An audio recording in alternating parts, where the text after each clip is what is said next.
Hey guys, কি অবস্থা সবার? আশা করি সবাই ভালো আছেন। তো আজকে আমি রাত্রেবেলা খিদা লাগছে, তার জন্য নাস্তা আনতে গিয়েছিলাম। তো আমার সাথে যে কাহিনীটা হইলো আপনারা দেখলে অবাক হয়ে যাবেন। রাস্তা দিয়ে যাইতেছি তারপর একটা কুকুরের সাথে দেখা হয়ে গেল। কুকুরটা এমনি দেখতে অনেক শান্তশিষ্ট এবং অনেক সুন্দর। ও যে এরকম আচরণ করবে আমি কখনো ভাবতেই পারিনি।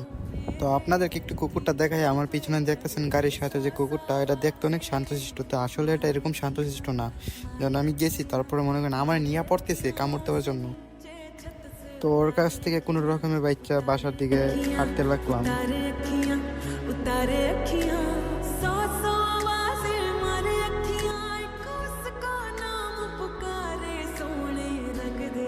তো তারপর হাঁটতে বাসায় এসে পড়লাম। বাসায় এসে ফ্রেশ হইয়া চলে গেলাম নাস্তা খাওয়ার জন্য।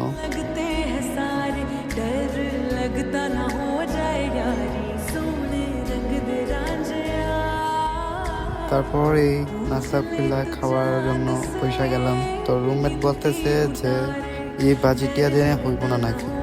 তারপর আর কি ওর কথা মতো ফ্রিজ থেকে কিছু ছিল ওটার নামে গরম করে আবার চলে আসলাম খাবারের জন্য।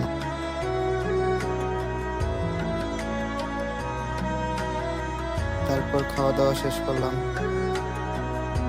খাবার শেষ করে চলে গেলাম আমার পেটে। তো আজকের জন্য এতটুকুই। আল্লাহ হাফিজ।